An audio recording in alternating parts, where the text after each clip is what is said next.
Good Morning Business. Le débat. Et oui, on a beaucoup décrypté ce matin cette passe d'armes entre Geoffroy Roux de Bézieux et Bruno Le Maire. Geoffroy Roux de Bézieux qui met en cause le caractère peu rigoureux du budget 2023 et Bruno Le Maire qui lui répond sèchement: chiche, on va reprendre les allègements d'impôts, on va revenir sur la CVAE.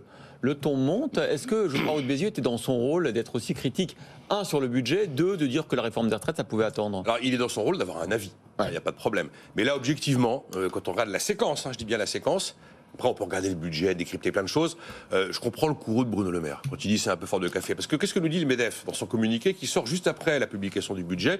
Il voudrait une super réforme de l'État, il voudrait des super baisses de dépenses, il voudrait des super baisses d'impôts. Il y a un moment, on ne peut pas vouloir le chaud et le froid en même temps en matière budgétaire, c'est pas possible. Et c'est vrai que Bruno Le Maire dit: vous voulez moins de dépenses, moins de dettes? Ah ben on va renoncer à la suppression de la CVAE, même en 2 ans, ça fait 8 milliards d'euros. Vous voulez de la réforme de l'État? Eh ben réformons les retraites. Et c'est vrai que la façon dont le MEDEF s'est un peu désolidarisé de la réforme des retraites, qui était quand même un terrain sur lequel on pouvait attendre le patronat, pour ensuite demander une réforme de l'État et des réformes structurelles, il y a quand même un peu d'incohérence. Je voudrais plus d'enthousiasme sur la réforme des retraites. Bon, on peut utiliser les termes qu'on veut d'enthousiasme.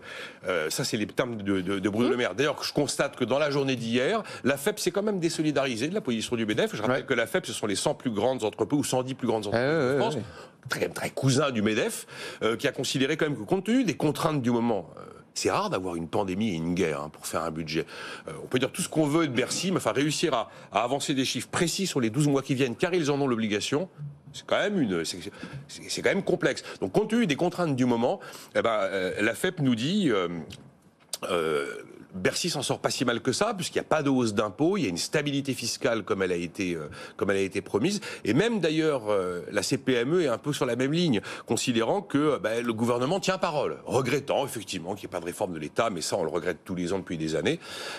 Et d'ailleurs, j'aime bien aussi quand Bruno Le Maire dit au MEDEF: ok, vous voulez de la baisse de dépenses, mais participez aussi à la réflexion sur quelles dépenses on baisse. Parce qu'on a mis en place une commission du député d'Indre-et-Loire, je crois, Daniel Labaronne, mais à chaque fois qu'on consulte les experts et les acteurs de la vie économique sur vous voulez moins de dépenses, mais qu'est-ce qu'on coupe comme dépenses? C'est silence radio. Tout le monde veut baisser la dépense publique, tout le monde veut de la réforme de l'État, mais quand on soulève le capot, quand on commence à regarder les durites, personne n'a aucune idée.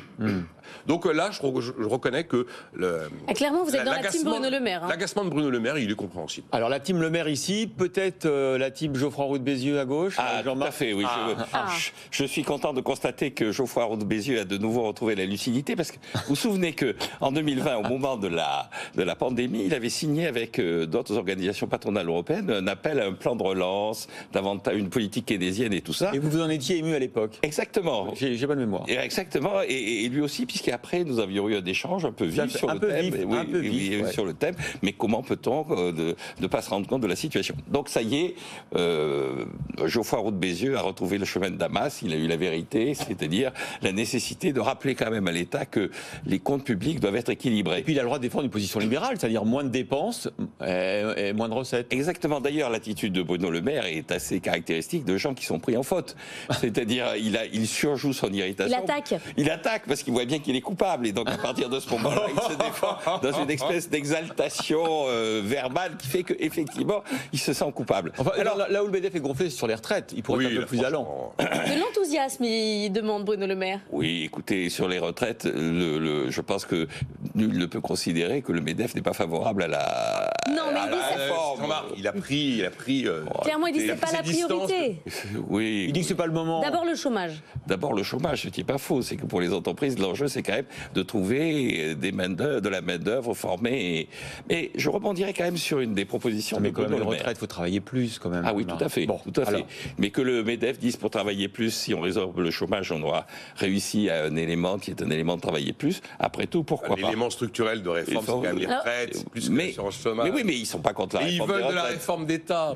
Alors, un point d'accord quand même. Oui, alors juste une chose sur le Bruno Le Maire, c'est quand il dit, mais écoutez, il n'y a qu'à réduire les subventions aux entreprises, et comme ça on fera des économies. Moi j'ai signé mon dernier éditorial dans Les Échos, où je disais, il y a 140 milliards de versements aux entreprises et 140 milliards d'impôts prélevés sur les entreprises. Donc moi, je tire un trait sur les deux. Plus aucune subvention aux entreprises, plus aucun impôt sur les entreprises. Et à quel cas, l'État, à ce moment-là, laisse faire les entreprises, laissez-nous libres. Il y aura des gros transferts quand même. Hein, il y aura des transferts entre les entreprises, mais au moins, il y aura une forme de nouvelle liberté. Je vais terminer en citant le tout début du traité d'économie politique de Jean-Baptiste Say. Il est impossible... Ça ne rajeunit pas. Non. Non, mais je l'ai bien connu, mais enfin bon. Allez-y. Oui, Sandrine Rousseau aussi, vous savez, puisqu'elle passe... elle place autre sujet. Darwin et Adam Smith dans la même période. Il est impossible qu'un gouvernement... Alors, je cite... Jean-Baptiste Say. Jean-Baptiste Say. Il est impossible qu'un gouvernement puisse, je ne dis pas se mêler utilement de l'industrie, mais éviter, quand il s'en mêle, de lui faire du mal. Donc que le gouvernement évite de se mêler de la vie des entreprises, qui supprime les 140 milliards de subventions et de crédits d'impôts, mais qui supprime les 140 milliards d'impôts qu'il prélève sur les entreprises. Ça semble super cohérent de supprimer, effectivement. Est-ce que les chiffres sont justes? Alors, c'est une question... un jour, on décortiquera l'histoire. Parce que là, la liste des perdants. Alors, c'est une question que l'on va poser, qu'on va suggérer à Gabriel Attal, le ministre du Budget et des Comptes Publics. La proposition Jean-Marc Daniel, ça sera à 8h10 sur ce plateau avec Gabriel Attal. C'est l'idée de la commission Labronne aussi.